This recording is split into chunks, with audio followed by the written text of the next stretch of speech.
All right, microphone check, man. We live, man.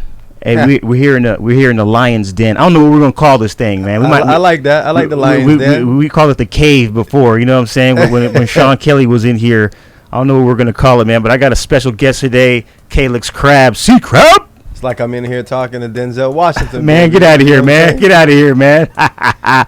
Hey, man. So, what I want to do, this is organic, right? Right. So, truth be told to everybody, we don't have a script. There's no script. No. There's no script. You know what I'm saying? So we're just going to flow. So what I'm going to do, this is what I'm going to do if it's okay with you. Yeah, let's do it. I'm going to take this here. What is this thing called? Hourglass. Hourglass. I'm going to flip it twice. Hey, we're going to just drop gems. You know what I'm saying? I'm going to drop it. I'm going to flip it twice. So each flip is 5 minutes. Okay. All right. Beautiful. You ready? I'm ready. All right, man. Here we go. So I got Callix Crabbe. Callix, man. First of all, welcome, man. Appreciate you having me. And man, you got that accent, man. You got that accent, man. Where you from? What island you from, brother? I'm from St. Thomas, the Rock. St. Thomas, part of the Virgin Islands. Oh man, grateful to be from there. A big part of my my passion and a big part of my understanding of life obviously was began there. Growing up in public housing, I truly believe that it gave me a unique perspective on life. I was never given anything. I came from a good family, but the things that I saw as a young boy growing up, the things I had to fight for, has allowed me now, as I am in charge of helping people grow, has given me the opportunity and ability to do it in a good way, I feel. Yeah. So when you look at, man, that's awesome, man, because I feel like when you look at, I'm trying to figure out the right word. When you look at island nations, right? Mm-hmm. When you look at, developing nations, there has to be a mentality. There's a mentality that one has to have to get out of there, to make it out. Limited resources, so there's always this perpetual hustle that goes on. How were you able to separate yourself from your family members, your friends, and those who said, hey man, nah, we good, stay right here, we good, stay right here? I was very fortunate. Even though I grew up in public housing, I had good role models. I think it begins with that. My oldest brother, who we didn't have the same dad, but it quite frankly didn't matter. He was always there to support me, whether it be financially or emotionally.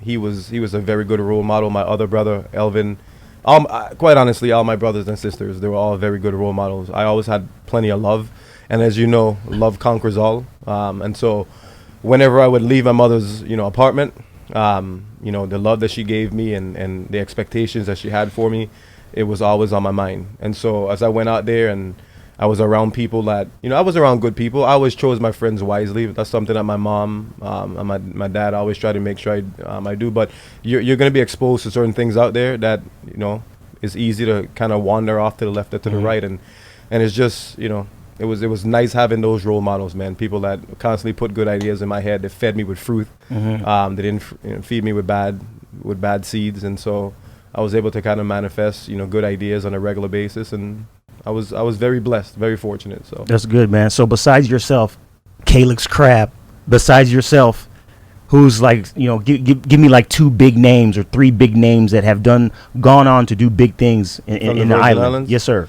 So the first one that comes to mind is going to be Tim Duncan. Tim Duncan, after Hurricane Hugo in 1989, he actually had relocated to, I believe, North Carolina. If I'm wrong on that, I apologize. He went to Wake Forest. I think he went to Wake Forest. Yeah. He did go to Wake Forest. Originally was a swimmer. The story is told. And, I've never had a chance to meet him, but obviously as a boy growing up, he was a big part of Virgin Islands history. He was someone that, whether you play basketball or you play baseball, you played another sport, you would aspire to be like him, right? Because he really was a great example of how to conduct yourselves on and off the field. He represented the Virgin Islands quite well, and so that's someone that comes to mind. Another one that comes to mind is going to be the person that our Little League was named after, Elrod Hendricks. Who's this? Elrod Hendricks. Elrod Hendricks. He actually was Mr. Jim Palmer's personal catcher with the Orioles in the early 70s, and his his influence was there daily. Every time that we had an all-star occasion, if we were playing against St. Croix, if we were playing against Puerto Rico, Venezuela, Dominican, whatever nation we were playing against in baseball, we always donned his name, right? Elrod Hendricks Little League West, and then it went on to the U.S. Virgin Islands. So it always kind of, the seed was always planted as the Elrod Hendricks West Little League. So he was someone that I was very fortunate to have met. I actually played for his son, who resides on St. John, but Slugger Hendricks, Elrod Hendricks Jr., he was a good role model. So yeah, those are the two that quickly come to mind. Those are the two that probably resonates most in my heart when it comes to Virgin Islands athletes. And there's more, so I don't want to disrespect anyone, but those two quickly come to mind. That's good, man. When I look at your coaching style and the way you go about business, you're a teacher, you know what I'm saying? Yeah. And you take pride in the finer details of your craft, which is something that, to me is very admirable. Oh, we got to flip it. Yeah, let's go. I like where we're going. Hey, let's go. I like where we're going. Hey, so for you, like, how would you describe the most pertinent things as it relates to coaching, right? So you have 25 guys, you have 50 guys. Let's say you're teaching a camp. You got 25 elite players, whatever it is. How do you go about getting your philosophy, your methods, and adapting that to each player's style? Like, what is your philosophy on that, man? So, well, let me give you a little bit of backdrop. Coaching for me has been my language to the world. It's the lens that I continually interpret and gather information in everything that I do. So it's not just baseball, but the ability to get into someone's heart, the ability to sit close to them with them having dreams. I think when you say heart, I don't want to cut you off, but man, you hitting on buzzwords. When you say heart, how do you describe that? I think it's something that they appreciate, something that they love, something that they want to be great at. But more importantly, it's their energy. Like, it's something that gives them reason to walk daily. Baseball did that for me, and so anytime I have a chance to, I don't know if that makes sense, but anytime I have a chance to work with an athlete, it's a unique opportunity to give them a part of me, and giving them a part of me, not that it's like this great thing, but I believe that it's a way for us to connect, right? Like, it's in my DNA. As a young boy, I had my dreams started with another person. So I had a friend named Akeem Francis, and then I had another friend named Keyshawn Herbert. And at a young age, I was constantly teaching these two dudes, not knowing that I was. Yeah, I thought it was just us getting together and hitting rocks and hitting bottle caps on our building, right? And like, hey, we're in the hood and we got dreams. I always envision myself playing at the Red Sox Stadium. That was the one I used to call it. Instead of the Green Monster, we had this wall that kind of surrounded an exit of our neighborhood, and it was brown, but it was a small, short wall, just like Fenway's wall. And so, anyways, it was always an opportunity for me to connect with those two dudes, and luckily for us, great things that happen in our life. But back to your question, like, my coaching style is really simple. I believe that I need to show up every day and give that person the best that I can give them, and try to understand what makes them move, right? Like, because everyone's different. Like, the other day we had that conversation on learning styles, and I think that was such a valuable lesson for not only us as coaches, but the players in that room, to understand that when we're working with them, we're working with very unique people. God created each and every person in a very unique way. He said, hey, we're going to give you more personality. We're going to make you talk less. But everybody serves a purpose, right? And so for me as a coach, I need to make sure that when I coach them, I'm giving them what they need in order to excel. So my coaching style is really simple. I kind of survey who I'm dealing with, and I try to do my very best to give them what they individually need. I don't know if that makes sense. No, that's perfect. That's what I try to do. So it's an individualization. Yeah, I believe in it. So I founded a company in 2000 and fall of 2015 going into 16. And for me, the basis of that company was to individualize. Crabbeology was something that was close to my heart, because baseball has taught me everything that I know. I wasn't a great student in school, but baseball motivated me to become a better student, because in order for me to play and be eligible to play, I had to use baseball, I had to make sure that my education was correct so that I can get onto the field. But interestingly, as I've continued throughout life and no longer playing, baseball continues to still be that learning tool for me. And it's kind of branched off into other things. So Crabbeology for me was an opportunity to use baseball, which has been great to me, to teach young people some things about themselves, right? To learn discipline, to learn work ethic, but more importantly, to like really just give themselves a chance to like see the world in a very different way. And that's what I think sports does for everyone. So. That's great, man. So I got a question for you, man. What as we evolve, right? Excuse me, as we evolve as an athletic industry, you know, even more specifically within the game of baseball, what is the thing that you see, the trend that you see? Hold on one second. My mic is clipping out. Microphone check. There we go. We're back. What is the, you know, as this game evolves, right? What is the one thing that you see that is disturbing to you, right? We've gone from, hey, let's coach and teach this way, and then we've gone all the way to a microphone check. I just lost power. Hold on. You lost power. No worries. Can you talk in your mic? Can you hear me? Say something. Yo. Okay, there we go. We back. Sorry about that. Technical difficulties. That's all right. We keep moving, baby. We keep moving. You know what I mean?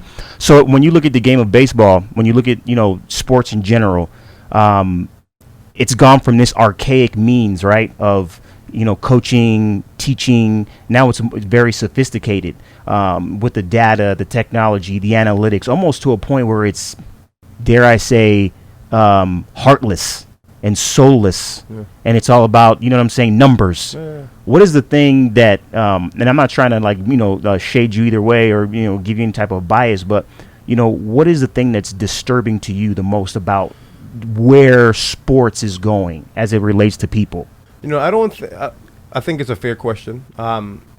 Being someone that on a daily basis do utilize some of the analytical tools that we have to accurately assume something I don't think it's a problem, but what I do think is that the more and more that we use data, the less we forget that there's a human being behind it, right? And so I think we need to continue to utilize the information so that we can accurately pinpoint things, but I just believe that we can't forget that we are still dealing with human beings who have heartbeats and who have emotions and who have desires as well. And our jobs are to continually try to get the best out of them by animating that information, if that makes sense. No, that's good. So, that's good. I think it's a good question. It's a fair question. I think we just need to remember that coaches, we do have a job, right? And our job is to get people to perform better. But I think before, and you taught me this, quite honestly, and I'm going to use your word, before you can get them to perform better, you have to be able to get to the person, right? And so I think if there's something alarming, and I think that we're doing a great job here at Texas, is being able to not lose sight of that, is focus on the person, and then you can get them to perform a little bit better. So I think that's a little bit of gelling of both of them. So yeah, I think that's where I see kind of baseball going. Just can't forget about the person. Yeah. The analytics can tell you a whole lot of things, but it sometimes it cannot tell you the inner workings of a man's heart, and the inner workings of why he wants to do something, the inner workings of what he's dealing with, the inner workings of the why. It doesn't always paint an accurate picture, right, of what that person is going through.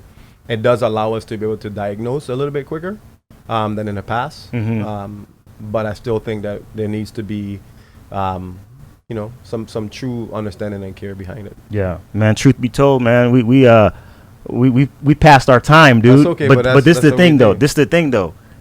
Time flies when them knowledge gems is getting dropped. You know what I'm saying? Hey, so check this out. This is the last thing I'm gonna ask you. What's one thing you want to share right now, man? Like, you know what I mean? Like, as we conclude this segment. What's one thing that you say, you know what, man, I've been thinking about this a lot, and I think that, somebody might benefit from these thoughts? Go ahead, man. much to thank you for, but I had a chance to go through the mastery book, and the mastery book provided me with some retrospective, looking back on my life, and I want everyone to know that the time that you're spending going through a good or a bad thing, if you have the right perspective on it, it can be very valuable. And I've learned that baseball has taught me to be patient. I've learned that baseball has taught me to be calculated. I've learned that baseball has taught me to be understanding. And I think no matter what your vocation is, you need to make sure that you fully get immersed in the ins and outs and the delicate intricacies of that thing, so that you can really get the most out of your experience. And I think the more and more that we as a society get away from trying to live or work to live and try to be more alive, like really try to like everything that you do be extremely passionate and extremely caring and extremely try to just learn as much as you possibly can. At some point you're going to get your break, right? And so I really want to encourage people to dive in to things, not because you have to, right, but because you're trying to truly grow, right? Like I so that's just on my heart. I've really enjoyed these past, the past month diving into this really good piece of work that Robert Greene has put together, and it's just made me realize more and more that baseball was supposed to be my life. I was made to be around the game of baseball, and baseball, as I branch out and I find new things and new outlets and new ways of thinking, it always was originated in this concept of swinging a bat and catching a ball. And so something so simple and to some people meaningless has taught me everything that I possibly could have learned in life. And it's all been positive, even when I had those tough moments. So just really dive into what you do on a daily basis, and don't work to make money. Work to be alive. Or excuse me, live to be alive. Like, so anyways, that's what I got. That's awesome, man. There was I feel like we can just keep going here, but there was a wise man from, and I'm not gonna tell the people his name right now, but a wise man from the Bahamas. And he said that, hey, listen, he said, you talk about money, right? He said, man, once you find your gift, man, the money comes. They're going to come. The key now is to be great at your gift. That'll be. When you're great at your gift, you know what I'm saying? People are going to be calling you. It doesn't matter where you live. It doesn't matter if you live in the jungle. It doesn't matter if you're living in the top of the mountains. Right. People will find you.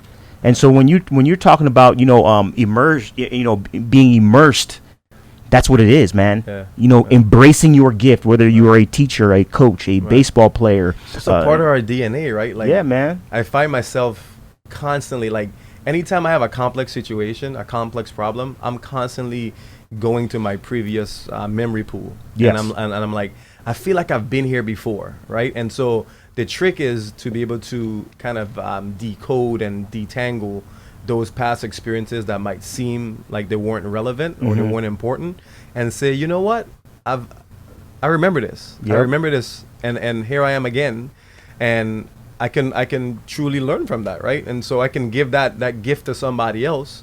And obviously it's not always the person don't get it, but that don't mean that you stop and you give up and you don't keep trying, right? Like, that's what we're called to do. I mean, the essence of living really is being able to grow with people, and I mean, it goes back to ancient times, right? Like, not even ancient time, but like early civilization. Like, we were trying to protect each other from danger, right? Like, so we got into groups, right? Like, you can't watch out for a lion by yourself and try to sleep at the same time, right? Like, you might need somebody else to stay up to make sure that danger is, if it's on its way, you can protect yourself from that danger. So I think we need to continue to remember that as a human race and society. Like, hey, we got to look out for each other. We got to, really use our gifts day in and day out. So sorry. Yeah. I mean, hey man, we need to cut this thing off because man, we're gonna start oozing. We're gonna start oozing. No, I'm just kidding. It's all good, man. It's all good, man. No, don't apologize. Don't apologize because you know what we're gonna do? We're gonna set up that part 2, baby. You know what I'm saying? We're gonna set up that part 2. Hey, Callix, man, thanks for everything, man. And I know this is gonna be a blessing to a lot of people listening to this, man. And so we're gonna do it again, bro. All right. Thank you. All right, man. Grateful. Yes, sir. Yes, sir.